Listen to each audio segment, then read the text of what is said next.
بسم اللہ الرحمن الرحیم۔ بیٹی صغرا کا خط۔ ایک اونٹنی سوار مدینہ پاک کی گلیوں میں سے گزرتے ہوئے ایک تنگ سی گلی میں پہنچا۔ اس نے دیکھا کہ ایک ٹوٹے ہوئے مکان کے دروازے میں زمین پر ایک معصوم سی بچی یا حسین کے نعرے لگا رہی ہے۔ اس معصوم بچی کے یہ دردناک نعرے سن کر وہ سوار اس کے پاس گیا اور پوچھا، اے پاک بیوی، تو کون ہے؟ سوار نے سمدردانہ سوال سے صغرا کو کچھ حوصلہ ہوا اور فرمایا، بابا، میں امام حسین کی بچھڑی ہوئی بیٹی ہوں اور میرا نام صغرا ہے۔ وہ مجھے تنہا اور بیمار چھوڑ کر کوفہ چلے گئے ہیں۔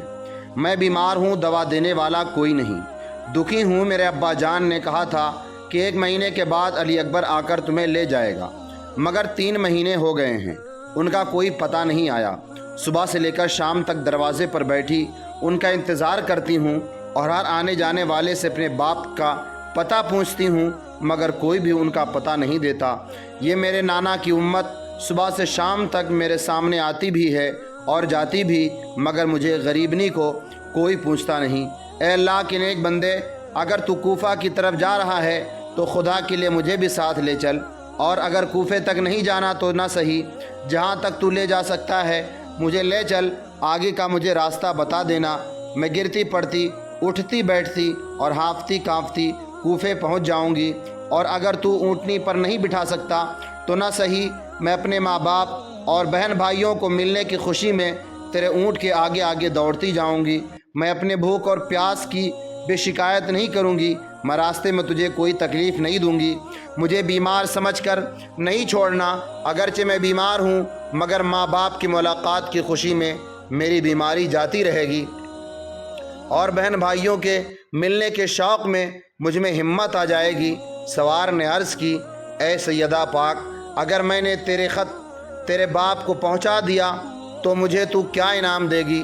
سوار نے سمجھا کہ آج امام حسین کی اس بچی کی خدمت کر کے میری عاقبت سنور جائے گی، میرے دین کامل ہو جائے گا، پل صراط سے گزرنا آسان ہو جائے گا، اور میدان حشر کی گرمی میں رسول پاک کی کالی کملی کا سایہ ملے گا، اور علی سے حوض کوثر کا پیالہ نصیب ہوگا۔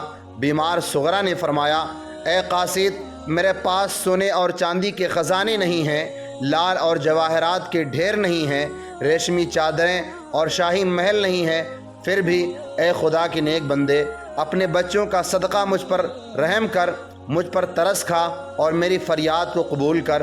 میں دکھی ہوں، میرا سہارا بن، اور میں بیمار ہوں، مجھے دوائیں کھلا۔ خدا تیرے بچوں کی عمر دراز کرے۔ میں مفلس ہوں، میرے پاس اور تو کچھ نہیں، یہ 2 جوڑے کپڑے ہیں، یہ لے، تیرے بچوں کے کام آئیں گے، اور اگر میں کوفے پہنچ گئی تو تجھے اور بہت کچھ تحفہ دوں گی، تیرے بچوں کے حق میں دعا کروں گی، اور قیامت کے دن حوض کوثر سے سیراب کروں گی۔ اتنا کہہ کر وہ بچی پھر یا حسین پکارتی ہوئی بے ہوش ہو گئی۔ قاصد نے آگے ہو کر اس بچی کے سر پر ہاتھ رکھا تو پتہ چلا کہ بچی بخار میں جھلس رہی ہے، اتنی کمزور ہے کہ اٹھ نہیں سکتی۔ قاصد نے بچی کے منہ پر ٹھنڈا پانی چھڑکا، وہ ہوش میں آئی تو پوچھنے لگی، کیا میرے ابا جان آ گئے ہیں؟ کیا علی اکبر مجھے لینے کے لیے آ گیا ہے؟ کیا میرا ننھا سا بھائی اصغر بھی ساتھ ہے؟ قاصد نے ہاتھ جوڑ کر جواب دیا، بیٹی، میں بھی خاندان نبوت کا گداگر ہوں اور اہل بیت کے گھرانے کا خادم ہوں، گھبراؤ نہیں، میں تمہیں ضرور لے چلتا، مگر یہ دیکھ لو میرے اونٹ پر کجاوا نہیں ہے، اور تم بیمار اور کمزور ہو۔ ہاں، میں تمہارا خط تمہارے باپ تک ضرور پہنچا دوں گا، اور اگرچہ میرے بچے بیمار ہیں اور میں ان کی دوا کے لیے ہی مدینہ آیا تھا، مگر اب جب تک تمہارا خط تمہارے باپ کو نہیں پہنچاؤں اس وقت اپنے بچوں کو دیکھنا حرام ہے۔ یا اللہ، میں منزل مقصود پر پہنچ جاؤں۔ ادھر صغرا کے قاصد نے دعا کی، ادھر خدا نے فرمایا، جبرائیل، میرے پیارے حسین کی بیٹی صغرا کا خط لے کر یہ قاصد کربلا جا رہا ہے، زمین کی پھیلاؤ کھینچ لو۔ ننھی سی لاش کو کربلا کی تپتی ہوئی ریت میں دفن کرنے کے بعد حضرت امام حسین قدموں خیموں کی طرف واپس آ رہے تھے۔ مدینہ کی طرف نگاہ اٹھائی تو دور سے غبار اڑتا ہوا نظر آیا، سمجھے کہیں سے کوئی مدد آ رہی ہے۔ آپ ٹھہر گئے، غبار تیزی سے قریب آتا گیا، اور پھر اسی غبار سے ایک سانڈنی سوار نمودار ہوا، وہ قریب آیا، اس نے اپنے اونٹ کو بٹھایا اور امام مظلوم کی خدمت اقدس میں حاضر ہوا، سر جھکایا اور قدموں میں کو بوسا اور عرض کی یا امام آپ یہاں ہیں، وہ سامنے لشکر کس کا ہے اور ان خیموں میں کون ہیں؟ آپ تو کوفے گئے تھے اور سنا تھا کہ کوفہ والے آپ کے ساتھ ہیں۔ سیدہ کلال نے جواب دیا، کوفے والوں نے دھوکہ دیا ہے، وہ لشکر یزید کا ہے اور ان خیموں میں ناموس رسالت چھپی ہوئی ہے۔ اور پھر پوچھا تم کون ہو، کہاں سے آئے ہو اور تمہیں کس نے بھیجا ہے؟ سوار نے عرض کیا آقا میں مدینہ پاک سے آیا ہوں اور آپ کی بیٹی سغرا کا قاصد ہوں۔ مظلوم کربلا کی آنکھوں سے آنسوؤں کی جھڑی لگ گئی اور فرمایا میرے قریب آؤ، تم میری بیٹی سغرا کے قاصد ہو، میرا دل چاہتا ہے کہ میں تمہارے قدم چوم لوں۔ بھائی تم نے میرے لیے بہت تکلیف اٹھائی ہے اور مجھ پر احسان کیا ہے اور احسان کا بدلہ میں قیامت کے دن ادا کروں گا، بتاؤ میری بیٹی کیسی ہے؟ قاصد نے اپنی جیب سے سغرا کا خط نکال کر حضرت امام حسین کے ہاتھوں میں دے دیا۔ امام عرش مقام نے بیٹی کے خط کو سینے سے لگایا اور پھر چوما اور پھر کھول کر پڑھا۔ لکھا تھا ابا جان آپ کی بچھڑی ہوئی بیٹی سلام عرض کرتی ہے۔ ابا جان آپ تو کہہ گئے تھے کہ 1 مہینے کے بعد علی اکبر آئے گا اور تمہیں لے جائے گا، مگر 3 مہینے گزر گئے ہیں، پر نہ اصغر آیا نہ اکبر۔ اور لکھا تھا میں ساری رات آپ کے انتظار میں سوتی نہیں ہوں، صبح سے لے کر شام تک دروازے پر بیٹھی آپ کی راہ تکتی رہتی ہوں اور ہر آنے جانے والے سے آپ کا پتہ پوچھتی ہوں، مگر کوئی آپ کا پتہ نہیں دیتا۔ اب میں اچھی ہوں، خدا کے لیے مجھے اپنے پاس بلا لو، بھائی اکبر کو بھیجو مجھے آ کر لے جائے، اور آپ تو بچوں کے ساتھ دل بہلاتے ہوں گے، مگر میں تنہا اور اکیلی اداس رہتی ہوں۔ اماں جان بھی اور پھوپھی بھی جا کر مجھے بھول گئیں، بھولے کیوں نہ، ان کے پاس اکبر اور اصغر ہیں اور اونو محمد ہیں اور ان کے ساتھ اپنا جی بہلاتی ہوں گی، مگر مجھ دکھیاری کا کسی نے پتہ تک نہیں کیا۔ اچھا میں آؤں گی تو شکایت کروں گی، بھائی علی اکبر سے کہنا کہ بھائی اپنی بہنوں کے ساتھ ایسے ہی وہ کیا کرتے ہیں، تم نے تو کہا تھا کہ میں خود 1 مہینے کے بعد آ کر تمہیں لے جاؤں گا۔ تو راستہ دیکھتے 3 مہینے ہو گئے ہیں۔ اور لکھا تھا ابا جی میں نے بھیا اصغر کے لیے کپڑے سلے ہیں اور کھلونے خریدے ہیں، جب آؤں گی تو اپنے ہاتھوں سے اس کو پہناؤں گی، اب تو چلتا ہوگا اور باتیں بھی کرتا ہوگا۔ امام حسین نے بیٹی کا خط پڑھا تو کلیجہ پھٹ گیا۔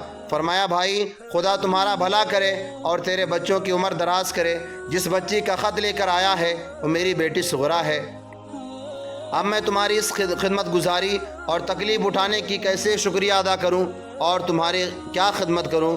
گرمی کا موسم ہے، تم دور سے آئے ہو، تمہیں پیاس تو ضرور لگی ہوگی، مگر افسوس کہ میں تمہیں پانی بھی نہیں پلا سکتا، اس لیے کہ عمر بن سعد نے آج 3 دن سے اہل بیت پر پانی بند کر دیا ہے، اور آج عین اس وقت جب کہ آن اور محمد دین کی آن پر قربان ہو چکے ہیں، جب قاسم اور عباس اسلام کی عزت پر نثار ہو چکے ہیں، جب علی اکبر شریعت مصطفیٰ صلی اللہ علیہ وسلم کی آن پر شہید ہو چکا ہے، جب معصوم اصغر حق و صداقت کی سربلندی کے لیے میری جھولی میں دم توڑ چکا ہے، جب حسین بھی وہ اپنے عزیزوں کو شدت پیاس سے تڑپتا دیکھ چکا ہے، اور جب حسین بھی خود اپنے ساتھیوں کی لاشیں اپنے کندھوں پر اٹھا کر تھک چکا ہے، اور جب حسین بھی خود بھی خلافت اسلامیہ اور امانت الہیہ کی حفاظت کے خاطر اپنا سر بھی کٹوانے کو تیار کھڑا ہے، اس وقت اگر حسین کی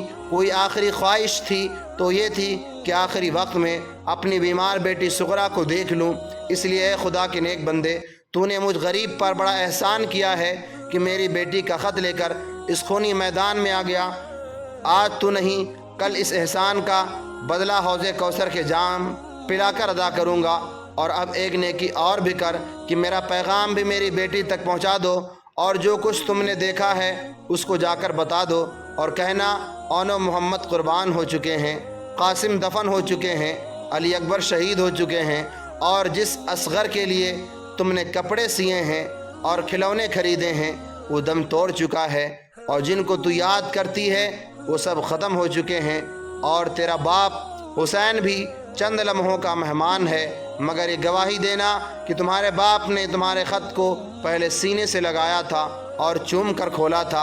اے میری بیٹی کے قاصد، اب تو یہاں سے جلدی نکل جا، کہیں ایسا نہ ہو کہ دشمن تجھے بھی قتل کر دیں اور میرا پیغام میری بیٹی تک نہ پہنچ سکے۔